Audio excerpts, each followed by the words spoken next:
어떤 점이 가장 다른 것 같아요? 똑같은 것 같은데요? 공간이 훨씬 넓잖아. 무슨 소리 하는 거야 지금. 뒷자리 보니까 확실히 더 넓어 보이네요. 그 정도밖에 못 느껴?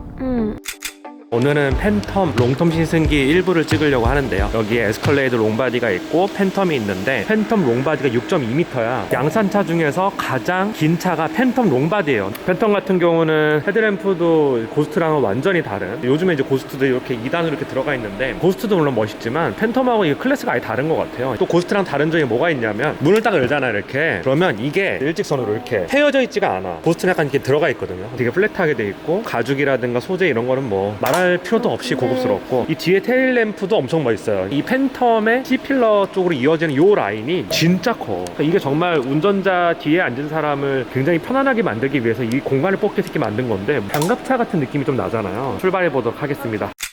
타보니까 어때? 좀 편안해. 요트 같아요. 예전에 고스트를 타봤잖아. 너가 봤을 때 이 차가 고스트랑 확실하게 차별화되는 어떤 포인트가 있는 것 같아?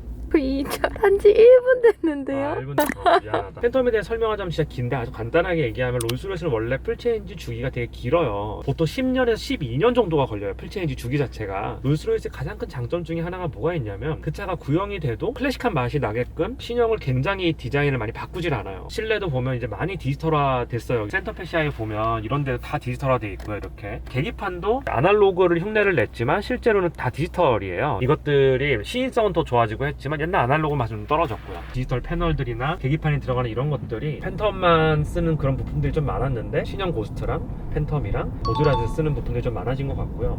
롤스로이스 브랜드는 BMW가 인수를 해가지고 하이엔드 마켓을 지향하는 차를 만들었는데, 처음에 고스트가 나왔을 때 이걸 되게 많이 먹었어요. 왜냐? 7시리즈랑 다를 게 뭐냐, 고급화된 7시리즈다. 가죽이랑 뭐 우드랑 이런 거 좀 좋은 거 넣어주고 디자인을 롤스로이스 봐가지고 그런 거 외에는 크게 다른 게 없다라고 이걸 좀 먹고 막 그런 부분도 좀 있었는데, 고스트의 특장점이 있다라고 생각을 하거든요. 물론 가격으로 치면 가성비는 좀 떨어지지만 어차피 롤스로이스는 가성비로 사는 차는 아니니까 부자들이 좋아할 만한 요소들을 많이 넣었다고 생각을 하고, 팬텀은 고스트랑은 또 어나더 레벨이에요 사실. 그래서 예전에 구형 고스트랑 구형 팬텀이랑 비교를 해보면 그 격차가 굉장히 많이 났어요. 팬텀을 타보면 아, 이게 고스트는 확실히 이게 베이비 롤스로이스구나. 차에서 오는 공간감이라든가 정수성이라든가 그리고 이제 방음 차단하는 기능이라든가 뭐 그런 것들이 차이가 상당히 많이 났었는데, 신형으로 많이 넘어오면서 그런 차이들이 좁혀지긴 한 것 같아요 제 생각에는. 제가 최근에 재경이랑 고스트 신형 리뷰를 찍었잖아요. 고스트 같은 경우는 숏바디를 사면 생각보다 작아요. 뒷자리도 생각보다 넓지 않아요. 근데 팬텀은 얘가 숏바디라고 부르기도 굉장히 민망한 크기인데, 숏바디여도 얘는 5.5m인가 5.7m인가 그럴 거예요. 롱일 베이스를 사면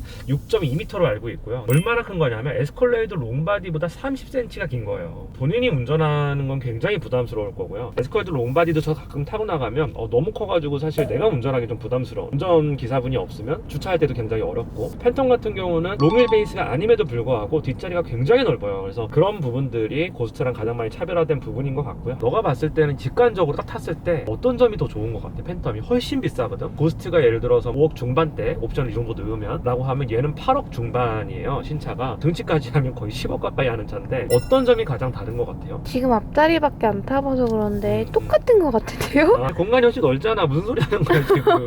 뒷자리에 앉아봐야 될 것 같아요. 근데 뒷자리 보니까 확실히 더 넓어 보이네요. 그 정도밖에 못 느껴? 아니 그럴 리가 없는데 이 가격 차이가 3, 4억이나 난단 말이야. 근데 팬텀 같은 경우는 진짜 이 압도적인 공간감에서 오는 쾌적함 같은 게 있어요. 고스트도 물론 옵션을 풀로 때려 놓으면 뭐 팬텀처럼 이렇게 소재를 할 수 있겠지만, 기본적으로 들어가는 재질이 팬텀이 훨씬 좋아. 이게 좀 더 럭셔리한 것 같긴 하네요. 이런 느낌이. 이런데 여기 이제 투톤 가죽인데, 네. 이런데 밑에 부분 뭐 가죽들이 뭐 말도 못하게 좋아요 정말. 그래서 팬텀은 오너 드리블을 타는 분들이 7-80% 정도 된대요, 출고하는 분들 중에 기사 안 두고.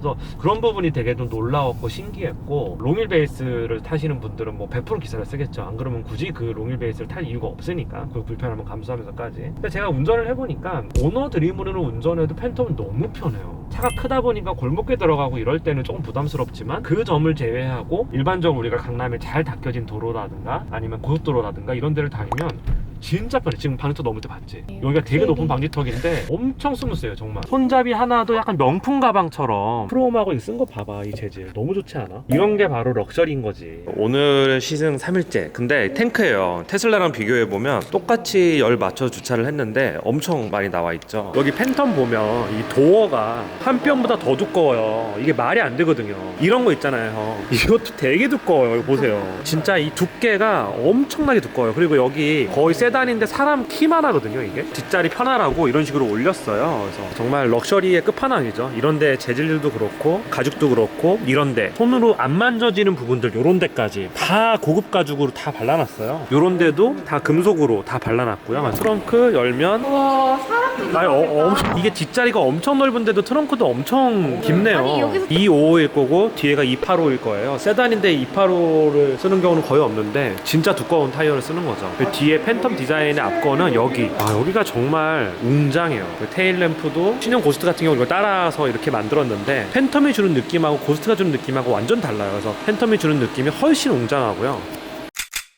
일단 첫 인상은 어떠세요? 조금 전까지 전부 다 5호의 연속이었으니까 감탄사만에 있는 시승기 같죠? 되게 크잖아요. 차가 실제로 커요. 원더엑스님은 이거를 컬리넌도 타보셨고 고스트도 타보셨잖아요. 어떤 점이 가장 많이 다른 것 같아요? 일단 승차감만 봤을 때는 컬리넌이랑 팬텀이랑 좀 앞자리는 비슷해요. 제가 지금 앞자리에 앉아있고 네, 가는 네. 느낌은 비슷하고 약간 요트가 움직이는 것처럼 그러니까 네, 부드럽지만 우아하게 간다 이 느낌이 있는데 터보님이 뮬산 얘기할 때 한번 했던 얘기 있었거든요. 그러니까 네, 모든 네. 브랜드마다 플래그십은 그만의 특장점이 있는 것 같다는데 팬텀 같은 경우는 지금 앞에 보이는 소재가 사실은 얘 네, 보면은 네. 이게 좀 더 고급스러운 느낌이고 안정감의 측면에서는 컬리넌도 좋은데 팬텀에 좀 더 무게가 가는 것 같아요. 이 차를 타는 사람들의 관점에서는 좀 더 부드러운 느낌으로 안정감 있게 신뢰감 있게 차를 탄다 그러면은 팬텀일 것 같다. 사실 기능의 측면보다는 그 브랜드나 아니면 그 인상이 주는 느낌이 있는 것 같아요. 팬텀이 그래도 플래그십이잖아요. 그래도 컬리넌은 그래도 5억대고 플래그십이니까 좀 차이를 둬야 되는 거잖아요. 그걸 고민을 했어요. 팬텀을 타면서 어떤 점이 과연 한 2, 3억 정도의 가격 차이를 만들어내라. 그러니까 팬텀은 어떻게 보면 롤스로이스의 자존심이란 말이죠. S클래스를 좀 최근에 아주 자주 탔었는데 고스트가 S클래스를 아주 현격한 차이를 못 만든다고 그러더라고요. 고스트랑 팬텀이랑 하드웨어적으로 어떤 게 다르고 소프트웨어적으로 어떤 게 달라서 이런 차이를 만들어내는지 모르겠는데 그냥 우리가 플라시보 효과일 수도 있는데 그러니까 얘가 훨씬까지는 아니지만 고스트보다는 몇백 킬로 더 무거울 거예요. 차도 훨씬 크고요. 일단은 운전자가 더 편안함을 느끼는 이유가 정말 서스펜션의 댐핑이나 이런 데서 오는 편안함인 건지 그건 모르겠지만 일단은 사람이 딱 탔을 때 공간감이 다르잖아요. 안에 들어와 있는 소재들 같은 경우도 팬텀이 더 좋은 소재를 많이 써요. 고스트 같은 경우는 물론 옵션으로 다 그걸 커버를 할 수도 있지만 그런 뭐 소재와 공간감 부분에서 분명히 팬텀이 좀 차별화가 돼 있을 거고 그리고 엔진이나 미션 여기선 차별화가 안 되는 것 같아요. 그건 어차피 다 똑같은 걸 쓰는 것 같고요. 제 생각에는 무게가 다르고 차 크기가 다르니까 이제 뭐 세팅값은 좀 다를 수 있지만 하드웨어는 거의 비슷한 것 같고요. 고스트도 물론 이번에 신형 나온 게 정말 많이 발전했고 좋지만 시승을 해보면서 아 진짜 이게 기술로 만들 수 있는 편안함은 끝까지 와 있기 때문에 더 이상 이게 차별화되는 극상의 편안함을 만들긴 쉽지 않겠구나. 제가 고스트 신기 찍으면서 이런 얘기를 했었어요. S클래스 이번에 신형 같은 경우도 580 마이바라든가 뭐 650 뭐 마이바 이런 거 타면 너무 편하단 말이에요. 그것보다 고스트가 훨씬 편하냐라고 물어보면 그렇진 않은 것 같아요. 근데 딱 하나 뭐 차별화되는 부분이 있으면 확실히 몰딩이나 이런 부분은 더 두꺼운 걸 쓰는 것 같고 이제 시속 100km 이상에서 방음이 그래도 S클래스보다는 더 조용하지 않나라는 생각이 들어요. 근데 가격 차이가 일단은 많이 나잖아요. 2배 정도 나잖아요. 근데 그 2배를 커버할 만큼의 차이냐를 봤을 때는 아니라는 거죠. 그냥 자본주의 특성 같아요. 조금 더 네. 퀄리티가 올라가면 가격을 그만큼 더 주고라도 살 사람이 있다면 네, 시장이 네. 존재하면 나온다고. 네. 세단이 10억이면 너무하잖아요. 그리고 감가도 고스트랑 비교가 안 될 정도로 많이 돼요. 뭐 예를 들어서 9억짜리 차가 1억 감가가 되면 절대 안 팔리죠. 근데 고스트는 5억 5천, 6억짜리 차가 1억 감가가 되면 되게 불티나게 잘 팔려요. 그런 부분 때문에 팬텀이 훨씬 감가가 많이 되고요. 차 가격 차이는 2, 3억 차이지만 감가는 2, 3배 차이 나요. 그런 부분에서 봤을 때 팬텀이 훨씬 많은 돈을 지불해야 되고 훨씬 많은 유지비가 든다는 거죠. 근데 왜 굳이 팬텀을 사시느냐? 고스트 사도 충분히 편안함과 롤스로이스의 그 모든 것들을 느낄 수 있는데 차를 살 때 돈을 크게 신경 쓰지 않는 분들이 그냥 사는 것 같아요. 이 차는 팬텀에서 내렸을 때 그 느낌이 고스트랑은 좀 차원이 다른 것 같긴 해요. 예를 들어서 내가 롤스로이스 고스트 탄다라고 했을 때 그냥 롤스로이스도 많이 타니까 이런 느낌인데 팬텀 탄다고 왜? 너 회장이야? 뭐 이런 너 뭐야 도대체? 어쨌든 저는 팬텀 마체만 보면 얘가 가지고 있는 어떤 고유의 이미지는 얘는 초럭셔리의 끝판왕 같은 느낌이어서 세단 중에서 사실 팬텀보다 비싼 세단이 없단 말이에요. 그런 상징적인 어떤 느낌 때문에 사는 거 아닐까. 감가가 그 정도가 돼도 상관없는 분들, 그리고 나는 작은 차이에도 몇 억을 더 쓸 수 있는 분들, 그런 분들을 위해서 존재하는 차이인 것 같아요. 롤스로이스 자존심이니까. 너무 궁금한 게 롤스로이스는 BMW에서 수리를 해주나? 센터 자체가 뭐 따로 있는 게 아니고 그냥 BMW 7시리즈 고치는 데서 같이 고쳐요. 그렇죠. 판매량이 BMW가 압도적으로 많고 하니까. 롤스로이스가 예전에는 좀 서비스가 안 좋았거든요, 우리나라에서. 너무 대기도 오래 걸리고 이랬는데 요즘에 많이 나아졌다 그러더라고요. 원더이스님은 어떻게 생각하세요? 저는 사실 S클래스의 하이브리드 버전만 돼도 승차감에서는 굉장히 극상이라고 생각을 하는 주인데, 근데 가솔린으로 달리면서 그만큼의 편안함을 낼 수 있는 건 일단 펜텀의 장점인 것 같고, 또 하나 고민했던 거는 사실 컬리넌도 개인적으로 되게 부드럽고 좋았단 말이에요. 가격을 왜 그렇게 넣었을까 보니까 컬리넌 같은 경우에는 최초의 SUV다 보니까 뭐 벤테이가나 다른 모델들과 비교해봤을 때 값을 의도적으로 좀 낮게 잡은 게 아닐까? 이런 생각이 들었고, 팬텀 자체는 뭐 더 이상 얘는 할 말이 없는 것 같아요. 다음 팬텀과 비교를 해야지 이 차를 지금의 다른 차들과 비교해서 뭐가 좋다 나쁘다 하는 건 좀 의미가 없을 것 같고, 네. 브랜드에 대해서도 마찬가지고 일단 이런 기회가 와서 굉장히 뿌듯하고 좋고 그러네요. 저는 개인적으로 총평을 하자면 이 차가 편하다, 뭐 럭셔리하다 이런 거 의미가 없는 것 같아요. 과연 이게 이제 고스트와의 그 정도의 차별성을 만들 수 있느냐, 여기에 포커스를 두고 이야기를 하면 저는 있다고 생각을 해요. 이걸 타면 그냥 만족감 자체가, 뭐 전 오래 안 타봤지만 만약에 내가 좀 더 나이가 있고 기사를 두고 이 차를 타고 다니면 고스트를 탔을 때의 어떤 만족감과